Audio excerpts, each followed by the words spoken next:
संसद का शीतकालीन सत्र कल से शुरू होगा। शीतकालीन सत्र से पहले ही एसआईआर पर सियासी संग्राम छिड़ा हुआ है। तमाम आरोपों के बीच सरकार और विपक्ष के बीच माहौल तल्ख हो चुका है, जिसका असर संसद में भी दिखने को मिल सकता है। आपको बता दें कि एसआईआर के अलावा दिल्ली ब्लास्ट, बढ़ते हुए प्रदूषण, वोट चोरी और साथ ही बीएलओज की जो मौत हो रही है, इन तमाम बड़े मुद्दों पर विपक्ष सरकार को कटघरे में खड़ा करने की तैयारी में है। वहीं सरकार विपक्ष की धार को कम करने के लिए राष्ट्रवाद का सहारा लेने की रणनीति पर काम कर रही है। चर्चा यह है कि शीतकालीन सत्र में वंदे मातरम पर विशेष बहस कराई जा सकती है, जिसके लिए विपक्ष पर दबाव बनाने का प्रयास किया जाएगा। इसी बीच शीतकालीन सत्र सुचारू रूप से चल पाए, इसके लिए संसदीय कार्य मंत्री किरण रिजिजू ने सर्वदलीय बैठक बुलाई है। तो 3 तस्वीर हम आपको दिखा रहे हैं और आपको बता दें कि विपक्ष की तरफ से तैयारी की गई है कि कौन कौन से बड़े मुद्दे हैं जो इस बार शीतकालीन सत्र में उठाए जाएंगे, चाहे वो बीएलओज की मौत की बात हो या फिर एसआईआर की बात हो या बढ़ते हुए प्रदूषण की बात हो।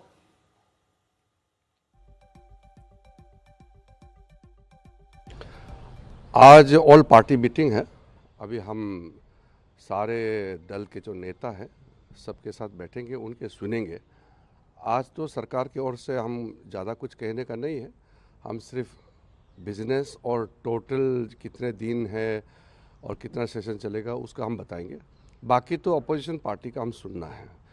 शाम को बिजनेस एडवाइजरी कमेटी मीटिंग है, 4 बजे लोकसभा का है, 5 बजे राज्यसभा का है। दोनों बिजनेस एडवाइजरी कमेटी मीटिंग में हम अपना बिजनेस को हम पेश करेंगे और मैं उम्मीद करता हूं कि विंटर सेशन अभी कल से शुरू होंगे और क्योंकि ये शीतकालीन है, विंटर सेशन है, ठंडा दिमाग से सब काम करें और ज़्यादा गर्मा गर्म बहस ना हो, ये हम उम्मीद करते हैं। वैसे तो बहस तो होगा पार्लियामेंट में, मगर डिस्ट्रप्शन ना हो, बाधित ना हो।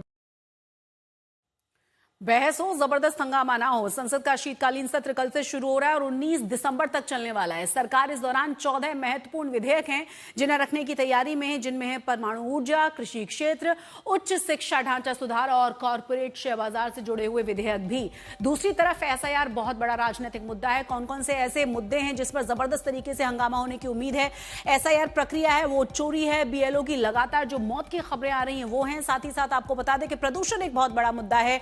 दिल्ली ब्लास्ट जिसे लेकर बार बार विपक्ष की तरफ से सवाल उठाए गए थे कि आखिर इसके लिए जिम्मेदार कौन और कहां इतनी बड़ी गलती हुई। ये तमाम ऐसे मुद्दे हैं जिन पर विपक्ष की तरफ से सवाल उठाए जाएंगे और उन्हीं पर हंगामा होने के आसार हैं। ज्यादा जानकारी के साथ हमारे संवाददाता आशुतोष जुड़ गए हैं। आशुतोष, क्या जानकारी है, कितनी देर बाद ये मीटिंग शुरू होने जा रही है?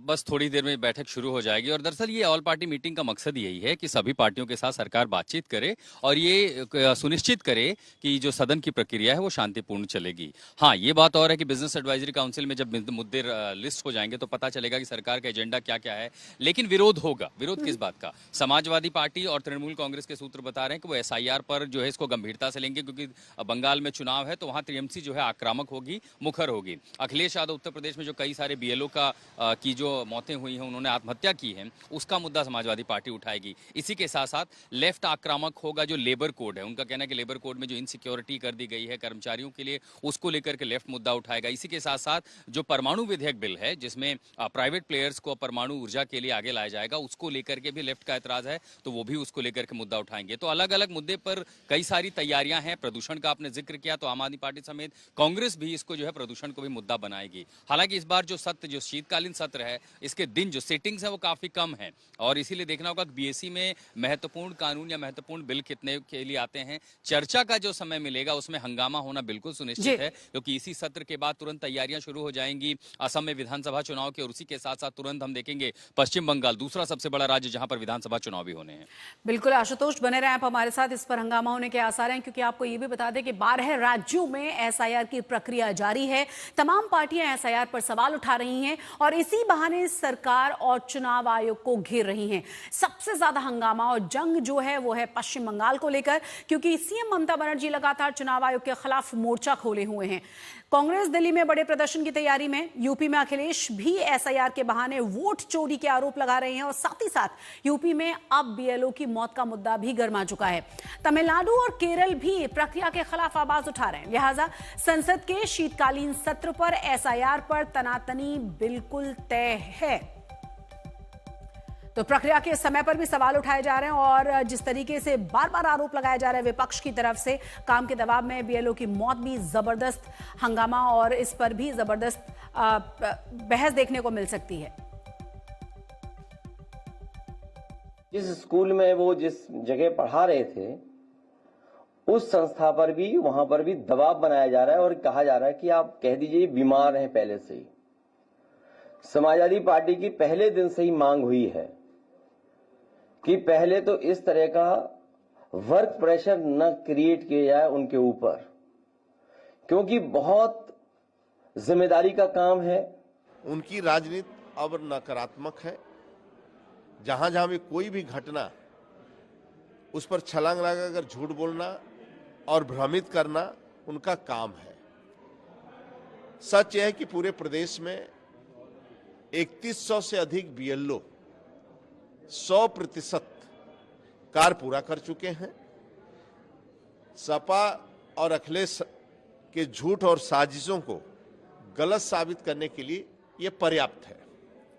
एसआईआर प्रक्रिया पूरी तरह पारदर्शी है और 8 करोड़ लगभग 66 लाख यानी 56% प्रपत्र डिजिटाइज हुए हैं। बीएलओ को बोलता है जेल में डाल देंगे, आपको नौकरी खा लेंगे। आपका नौकरी कितना दिन रहेगा, पहले आप बचाओ। लोकतंत्र रहेगा लेकिन आप लोग नहीं रहेगा। देखिए, मैं पहले ही बोल चुका हूं कि पहले सवाल पूछिए कि जो लोग गए हैं उन्होंने एसआईआर के ऊपर एसआईआर का फॉर्म फिलअप किया है क्या, उनके परिवार ने किया है क्या? अगर किया है तो दोहरा स्टैंड आप क्यों ले रहे हैं? जैसे सुसाइड का न्यूज आया, कल मेरे पास एक न्यूज आया, एक दिव्यांग बीएलओ जिन्होंने 14 दिन में एसआईआर कंप्लीट कर दिया। ये पॉजिटिव न्यूज है, इसलिए ममता बनर्जी और उनकी टीम का हाल कभी नहीं बोलेगी। और मैं पहले ही बता चुका हूं कि अगर 1 साल तक एसआईआर करना है, करिए। ममता बनर्जी का टेन्योर खत्म होने के बाद राष्ट्रपति शासन लगे, राज्यपाल के हाथ में पावर जाए और राष्ट्रपति शासन में इलेक्शन हो। इलेक्शन कमीशन को बोल दे टीएमसीए, हम राजी है, राष्ट्रपति शासन के अंदर इलेक्शन होना चाहिए।